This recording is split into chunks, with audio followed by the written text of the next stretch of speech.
Good evening to all of you. आप सभी का डायरेक्शन विजन के ऑनलाइन यूट्यूब प्लेटफॉर्म में स्वागत है। हम लोग आज इंजीनियरिंग मैकेनिक्स की अगला वाला भाग देखेंगे और इस वाले जो पार्ट में हम लोग दो टर्म्स को डिस्कस करेंगे। First resultant force and the second is equilibrium force. ये दोनों ही एग्जामिनेशन के पॉइंट ऑफ व्यू से जो थ्योरेटिकल क्वेश्चन बनता है उसके लिए इंपॉर्टेंट है। पूछता है कि explain the resultant force and the equilibrium force. 2 marks का क्वेश्चन से पूछेगा दोनों को, तो आपको लिखना पड़ेगा थोड़ा थोड़ा पोर्शन को।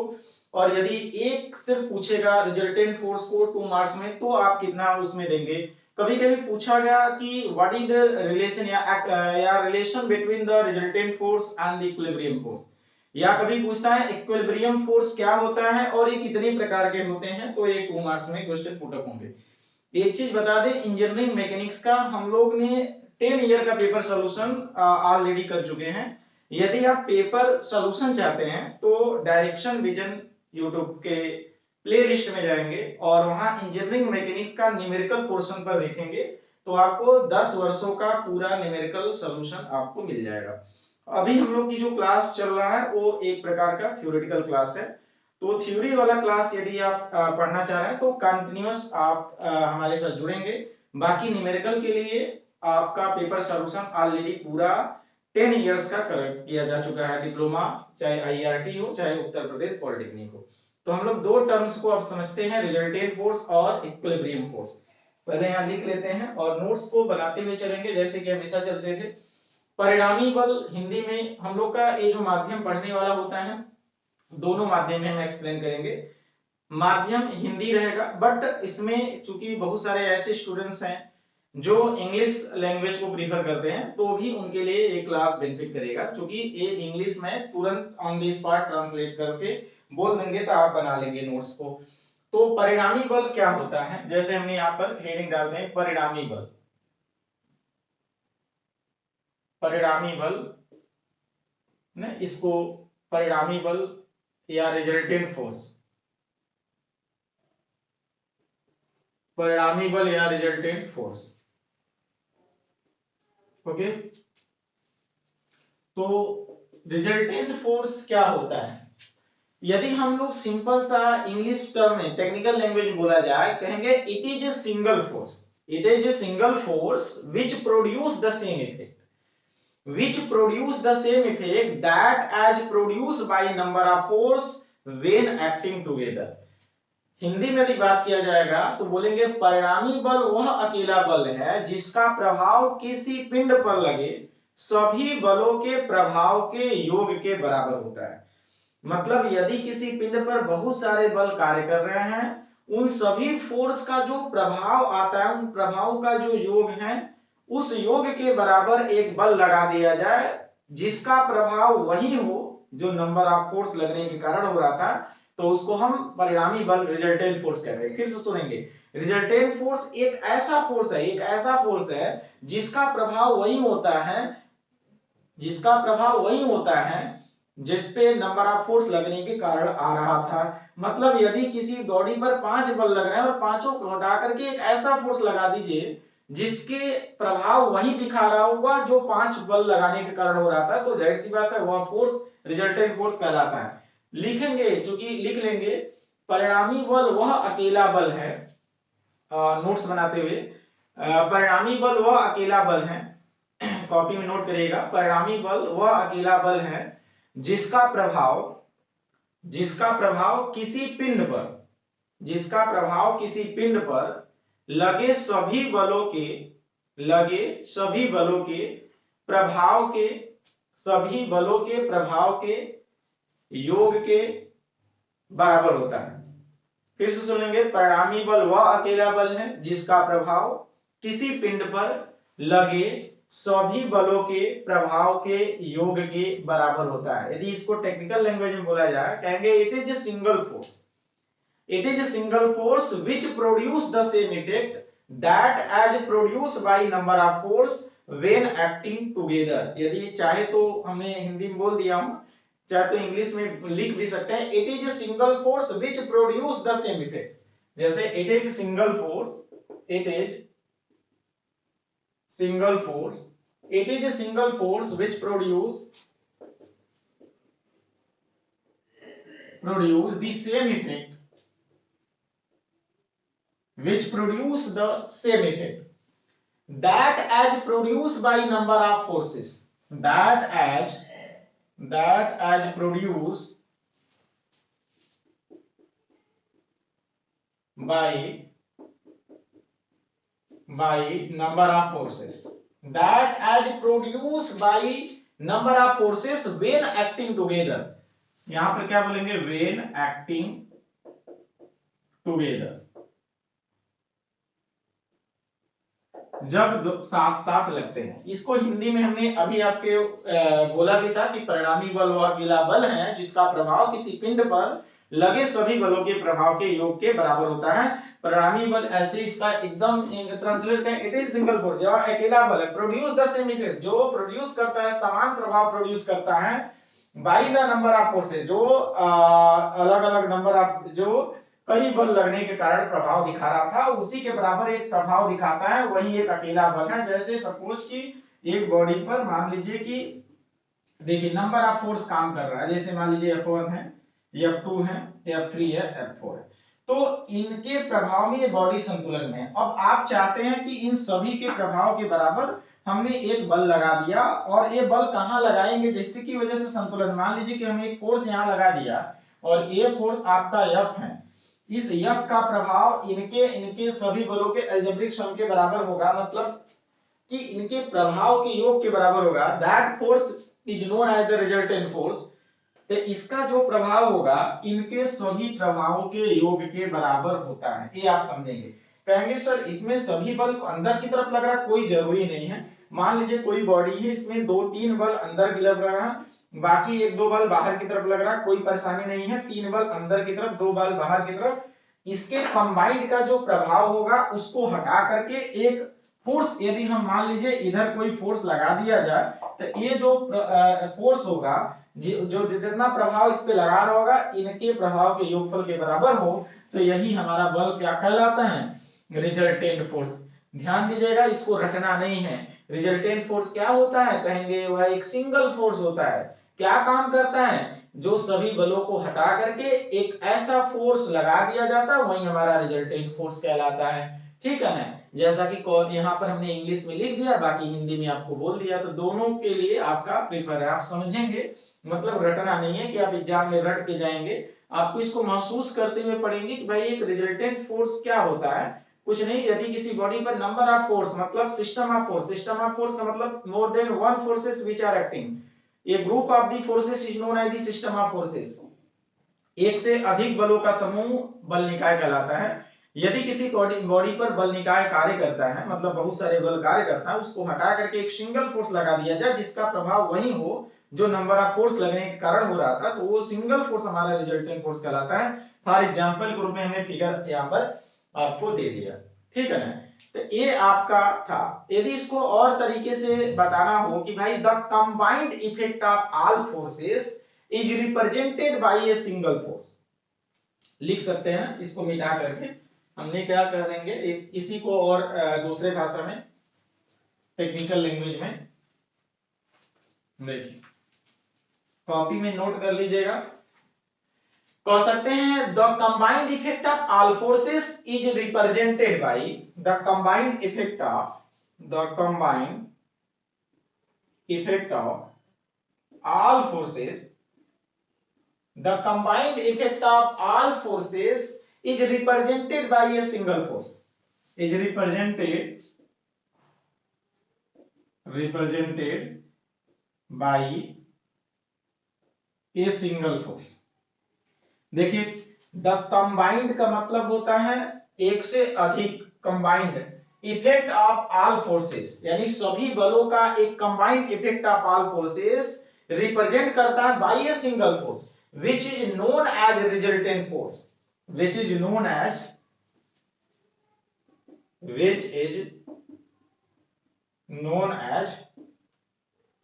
resultant force। तो आप समझ में अब आ गया होगा, the combined effect of all forces represented by a single force which is known as it's called the resultant force। यदि which is known as नहीं लगाना है, it's called resultant force। the combined effect का मतलब संपूर्ण प्रभाव होता है, मतलब बलों के संपूर्ण प्रभाव को यदि एक सिंगल बल द्वारा प्रदर्शित करते हैं तो वही सिंगल फोर्स हमारा रिजल्टेंट फोर्स कहलाता है, ऐसे आप समझ लीजिए। ठीक है ना। कह रहा है the combined effect of all forces is represented by single force which is known as the resultant force. देखिए एक चीज और है, यदि आप मैकेनिक्स हमारे साथ पढ़ते हैं हिंदी माध्यम के लोग, चाहे उत्तर प्रदेश पॉलिटेक्निक हो चाहे अपने आईआरटी हो, यदि आप कंटिन्यूअस क्लास करते हैं तो आपको मैं याद दिला दूं कि आपको मैं इंग्लिश लिखना मतलब इंग्लिश लैंग्वेज आप बना सकते हैं आगे चल करके। जो हम हिंदी में जैसे बोले थे कि परिणामी बल व अकेला बल है, तो वो आप नहीं, आप इसमें कन्वर्ट हो जाएंगे। मतलब आप पहले दोनों पढ़िए और धीरे धीरे प्रयास करिए ये वाला टेक्निकल वर्ड लिखना, और उसके बाद ऑटोमेटिकली आप कन्वर्ट हो जाएंगे टोटल इंग्लिश लैंग्वेज लिखने में, कोई परेशानी नहीं होगा। आपका कहने का मेन सेंस सही होना चाहिए, ग्रामरली आपका ग्रामेटिकली जिसको बोलते हैं ग्रामर आपका इसमें करेक्टली होना मस्ट नहीं है। इसलिए आपको बस कॉन्फिडेंस आना चाहिए कि हम अपनी जो बात कह रहे हैं उसको टेक्निकल लैंग्वेज में प्रदर्शित करना है। मतलब वो आपका मेन कॉन्सेप्ट जो है वो सही है कि नहीं है ये मैटर रखता है। इसलिए आपको दोनों पहले हिंदी इंग्लिश समझते रहिए। जो हिंदी माध्यम के लोग हैं आप लोग भी प्रयास करिए कि आगे चल करके जो आप लैंग्वेज लिखेंगे टेक्निकल, इंग्लिश को हम लोग इंग्लिश लैंग्वेज नहीं बोलेंगे, हम लोग यहाँ पर टेक्निकल लैंग्वेज बोलते हैं, क्योंकि आगे जो यूज होगा जो वो टेक्निकल होता है। इसलिए आप लोग भी धीरे धीरे कन्वर्ट होने का प्रयास करिएगा टेक्निकल लैंग्वेज में, क्योंकि आगे आपको पूरा का पूरा टेक्निकल टर्म्स यूज होता है इंजीनियरिंग में। प्रयास ये करना रहता है, क्योंकि आप फर्स्ट ईयर में पहले आए रहते हैं तो थोड़ा सा परेशानी आपको रहता है इंग्लिश वाला मैटर, बट धीरे धीरे आप सीखेंगे तो आपको कोई परेशानी नहीं आएगा। ठीक है ना। तो ये हम लोग समझ गए परिणामी बल क्या होता है। 2 मार्क्स का क्वेश्चन यदि आता है तो ये मैटर आप दे सकते हैं अकेले, वैसे 1 मार्क्स का आता है, दोनों साथ में पूछ लेते हैं परिणामी बल और संतुलक बल क्या होता है। ठीक है ना। इसके बाद देखिए, इसके बाद हम लोग रिजल्टेंट फोर्स के बाद इक्विलिब्रियम फोर्स पढ़ेंगे, और फिर इसके विषय में टाइप ऑफ इक्विलिब्रियम फोर्स हो जाएगा, फिर रिलेशन पढ़ लिया जाएगा। व्हाट इज द रिलेशन या relation between the equilibrium force and the resultant force. ठीक है ना। चलिए, तो इक्विलिब्रियम फोर्स हम लोग फोकस करते हैं। इक्विलिब्रियम संतुलक जिसको बोलते हैं, संतुलक बल। ठीक है ना। इक्विलिब्रियम फोर्स,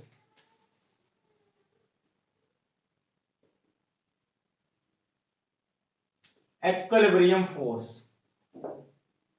संतुलक बल।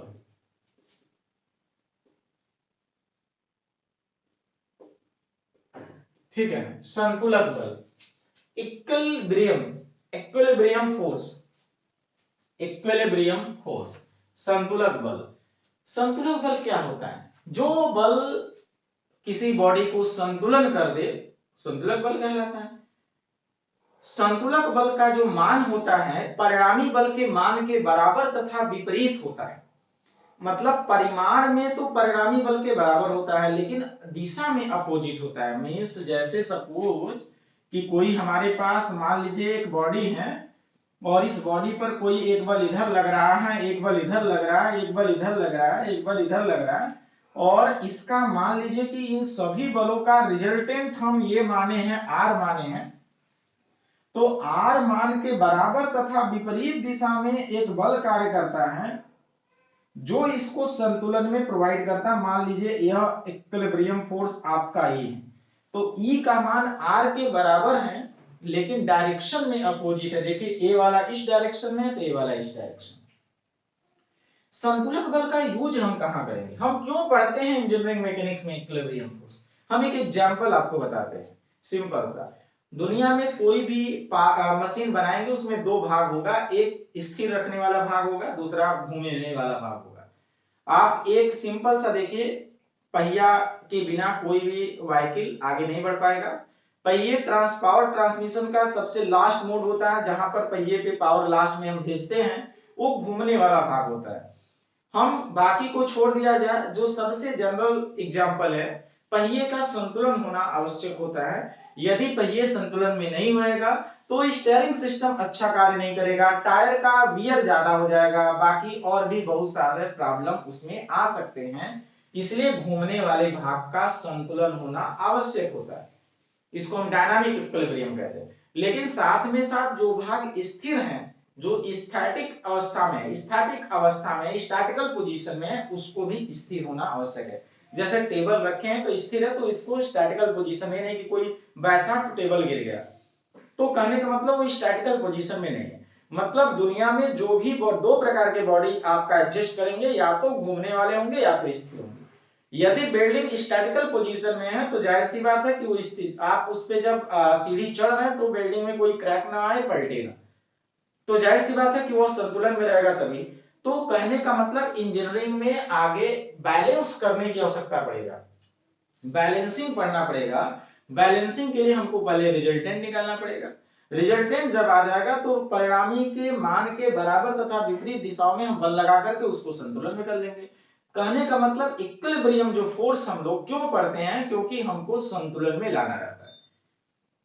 तो संतुलक बल वह अकेला बल है, देखिए उसी लैंग्वेज में डिफिनीशन दे रहे हैं, आप लिख लीजिए कॉपी में, उसके बाद समझाते हैं। संतुलक बल वह अकेला बल है जो किसी पिंड पर, संतुलक बल वह अकेला बल है जो किसी पिंड पर लगने से, जो किसी पिंड पर लगने से, जो किसी पिंड पर लगने से पिंड पर लगे सभी बल, पिंड पर लगे सभी बल का प्रभाव निरस्त कर दे, पिंड पर लगे सभी बल का प्रभाव निरस्त कर दे, अर्थात पिंड संतुलन में हो जाए। फिर से सुनिएगा, संतुलक बल वह अकेला बल है जो किसी पिंड पर लगने से पिंड पर लगे सभी बल का प्रभाव निरस्त कर दे, या सभी बलों का सभी बल के प्रभाव का योग को निरस्त कर दे, अर्थात पिंड संतुलन में हो जाए।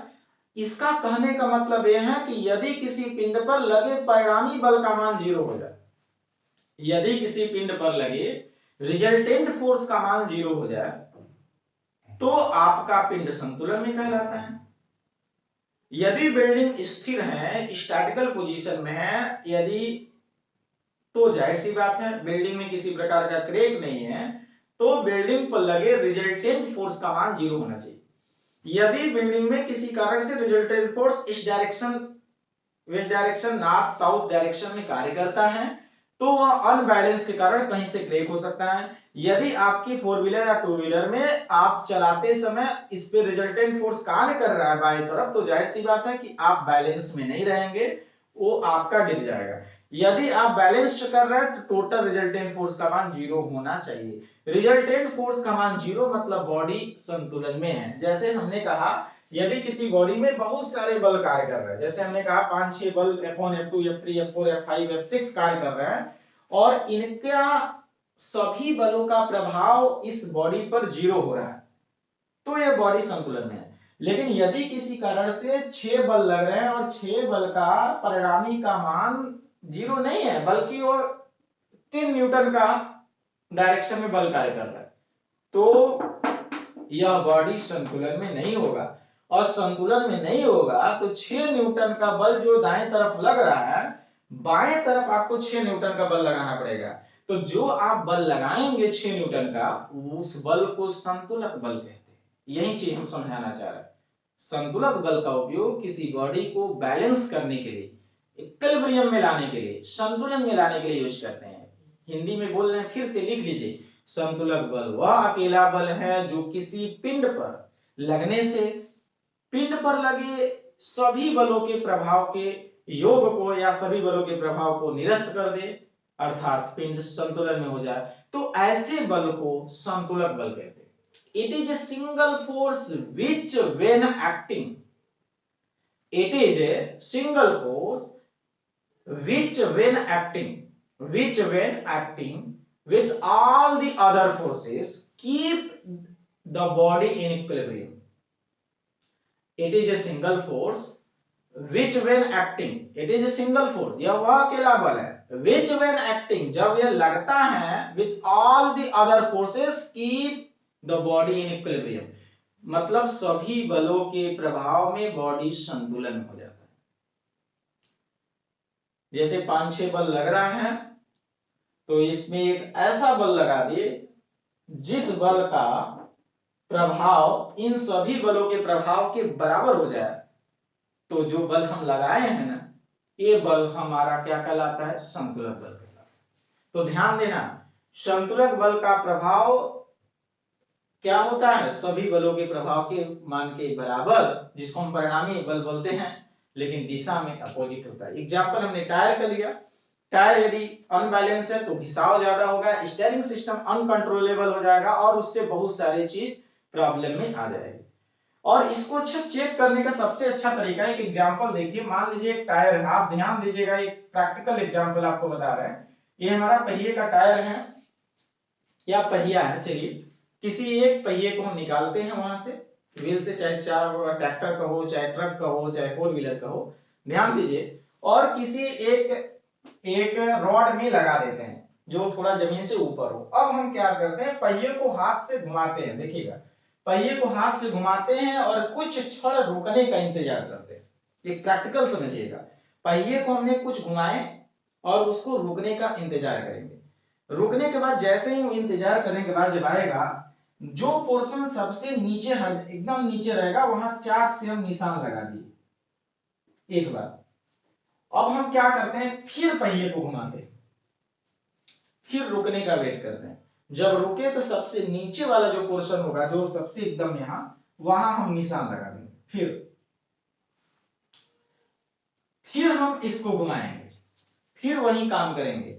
कम से कम 3 या 4 बार हम यही प्रक्रिया करेंगे। अब हम देखेंगे फिर कि क्या चाक का निशान जो लगाए हैं, क्या हर बार उसी जगह चाक का निशान आ रहा है? क्या उसी जगह हमेशा आपका चाक का निशान आ रहा है या अलग अलग जगह पर आ रहा है? यदि हमेशा उसी जगह आप चाक का निशान लगाए हैं, मतलब मार्किंग हमेशा उसी जगह हो रहा है, चाहे कभी घुमा रहा है लेकिन रुक रहा है एकदम नीचे, तो समझ जाएंगे कि आपका पहिया अनबैलेंस है। मतलब आपका जो परिणामी प्रभाव है वो हमेशा नीचे की तरफ आकर के रुका है, मतलब नीचे की तरफ यही है। दैट मींस रिजल्टेंट फोर्स आपका हमेशा नीचे की तरफ कार्य कर रहा है, मतलब ये पहिया अनबैलेंस है। इसको बैलेंस करना है, इसी रिजल्टेंट फोर्स के मान के बराबर हम ऊपर की तरफ एक फोर्स लगाते हैं, यही फोर्स हमारा इक्विलिब्रियम फोर्स कहलाता है। हमने एक अच्छा सा एग्जांपल आपको समझा दिया संतुलक बल का, और जो बोले हैं उसको कॉपी में नोट भी कर लिए होंगे। संतुलक बल वह अकेला बल है जो किसी पिंड पर लगने से पिंड पर लगे सभी बलों के प्रभाव का निरस्त कर दे, अर्थात पिंड संतुलन में हो जाए, तो ऐसे बलों को संतुलक बल कहते हैं। ये हमने लिखा था। इंग्लिश बोले थे कि भाई it is a single force which when acting with all the other forces keep the body in equilibrium, body संतुलन में होगा। तो ये चीज हम लोग बता दिए।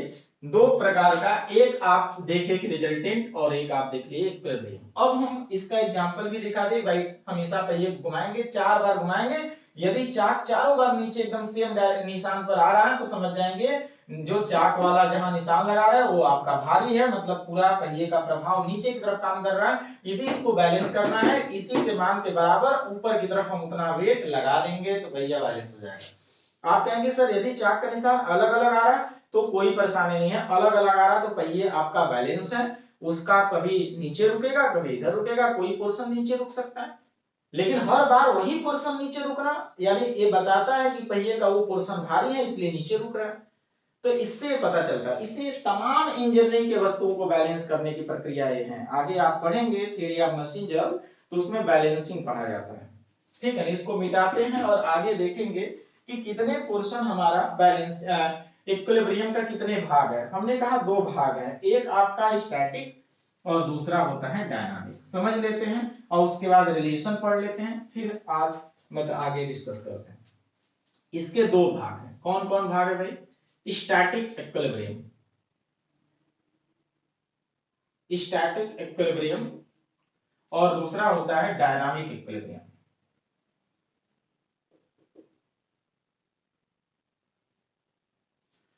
डायनामिक इक्विलिब्रियम, स्थैतिक संतुलन, स्थैतिक संतुलन, संतुलन और एक गतिक संतुलन।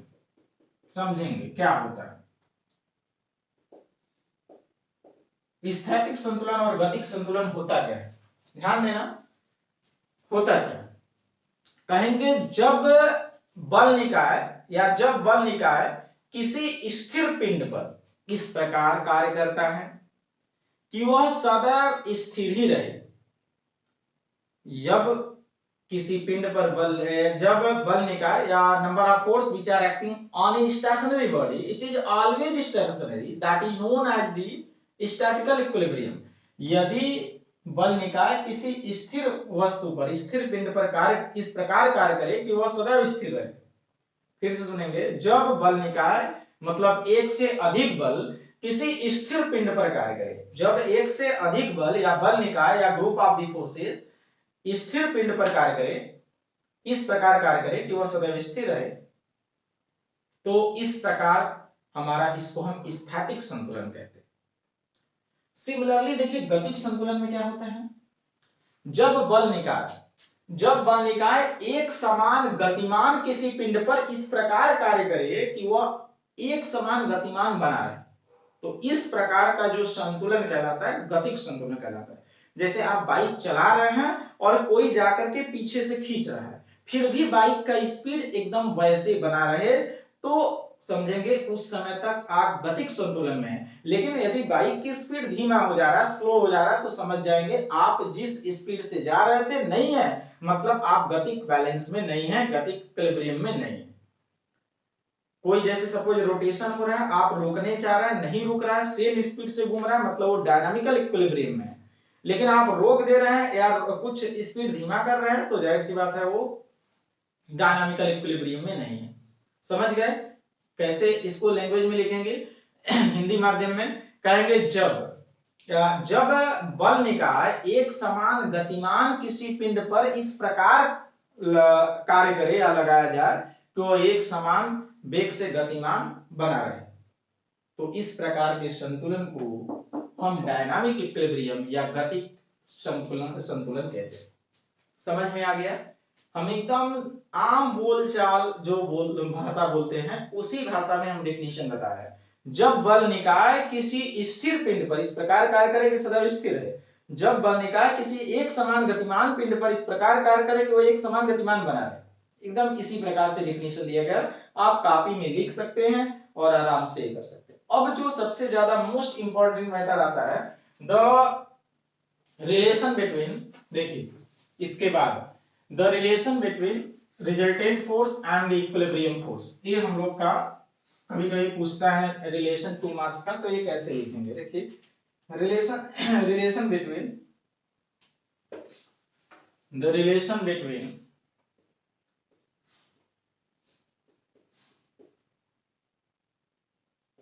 the relation between resultant force and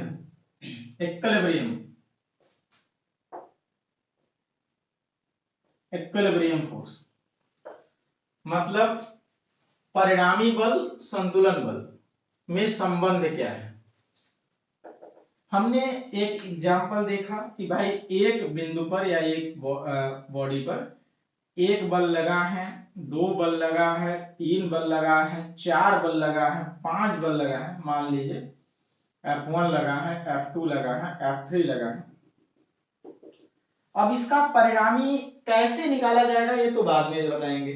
माना कि परिणामी बल हम कहीं लगा दिए, सपोज कि यहां एक परिणामी बल लगा दिया गया, that is the resultant force.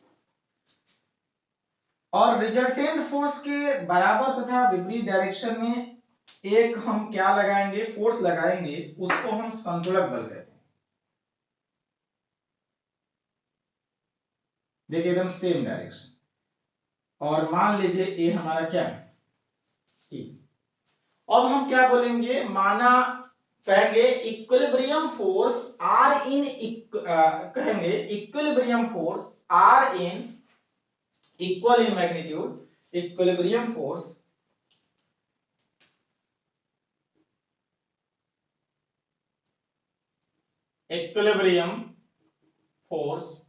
are in equal magnitude but in opposite direction. Magnitude बोल सकते हैं equal magnitude but in opposite direction है, but in opposite direction of resultant बोल सकते हैं, ऑफ रिजल्टेंट फोर्स। कहेंगे if R is equal to resultant force और E is equal to equilibrium force, then E बराबर हमने बताया, हम बता दें कि E बराबर क्या हो सकता है, equilibrium force are in equal magnitude but in opposite direction, तो ए हो जाएगा माइनस आर। मतलब E प्लस आर का जो परिणामी प्रभाव होगा ये जीरो होगा। यही आपका एक रिलेशन है, दैट इज द रिलेशन। अब ये दोनों देखने में 2 मार्क्स का क्वेश्चन जरूर आते हैं थ्योरेटिकल में, बट इसका जो बेसिक कॉन्सेप्ट जो यूज होगा आगे इंजीनियरिंग मैकेनिक्स में वो कमाल का है। इसलिए आपको इसको रटना नहीं है, इसको समझना है, बेहतर तरीके से समझना है, महसूस करते हुए समझना है कि एक्चुअल में रिजल्टेंट और इक्विलिब्रियम फोर्स क्या होता है। हमने बहुत सारे एग्जांपल देकर के समझाए। यदि आप ये या अभी इसके पिछले तक क्लास एकदम बिल्कुल क्लियरली भाई आप समझ चुके हैं, तब हम लोग आगे वाला क्लास जो होगा वो अब डेरिवेशन न्यूमेरिकल, डेरिवेशन न्यूमेरिकल की तरफ आगे बढ़ेंगे। क्योंकि ये हम लोग 2 टर्म हमने बताया था कि इस वाले में हम चाहे तो पैरेललोग्राम पढ़ा दे, बट पैरेललोग्राम आगे वाले क्लास में हम लोग डिस्कस करेंगे। अभी आप इतने जो पढ़े हैं थ्योरेटिकल वाले पोर्शन को आप फिर से रिवाइज कर लेंगे, खूब अच्छे तरीके से समझ लेंगे। फिर हम लोग लॉ ऑफ पैरेललोग्राम पढ़ेंगे, डेरिवेशन पढ़ेंगे, उसका मेन कॉन्सेप्ट क्या है, उसका स्पेशल केस क्या है, उस स्पेशल केस से किस प्रकार से न्यूमेरिकल प्रॉब्लम को सॉल्यूशन करते हैं, फिर उसके बाद हम लोग डिस्कस करेंगे। तो इसके आगे वाला जो क्लास लॉ ऑफ पैरेललोग्राम पर होगा। आप क्लास को मिस बिल्कुल ना करेंगे। यदि अभी तक चैनल को सब्सक्राइब नहीं किए तो सब्सक्राइब कर लेंगे, जितना ज्यादा से ज्यादा हो सकता है। मींस आपके साथी यदि उत्तर प्रदेश पॉलिटेक्निक आदर और जगह पर हैं, आप वीडियो को शेयर जरूर कर देंगे। बाकी यदि आपके मन में किसी प्रकार का डाउट है, किसी क्वेश्चन के में डाउट है, यदि आप किसी क्वेश्चन का सॉल्यूशन चाहते हैं, तो डिस्क्रिप्शन में दिए गए नंबर पर आप क्वेश्चन का फोटो क्लिप सेंड करेंगे और आपका उस क्वेश्चन को जरूर सॉल्यूशन किया जाएगा। प्रयास रहेगा कि सॉल्यूशन नंबर ऑफ क्वेश्चन जितने भी स्टूडेंट्स दे रहे हैं, ज्यादा क्वेश्चन जिसका कॉमन रहेगा उस क्वेश्चन को हम लाइव सॉल्यूशन लेकर के आएंगे जब ज्यादा क्वेश्चन हमारे पास आ जाएंगे। तो अभी फिलहाल में हमारे पास डायरेक्शन विजन के प्ले लिस्ट में जाएंगे। फिर से बता दूं 10 वर्षों का इंजीनियरिंग मैकेनिक्स का सॉल्यूशन है, आप उसको तब तक रिवाइज करते रहेंगे, इधर थ्योरेटिकल क्लास पढ़ते रहेंगे। फिर भी आपका मन में यदि कोई और डाउट वगैरह है तो कमेंट बॉक्स में जाएंगे, कमेंट करेंगे। आज के लिए बस इतना ही। आप सभी का बहुत बहुत धन्यवाद। फिर हम लोग नेक्स्ट क्लास में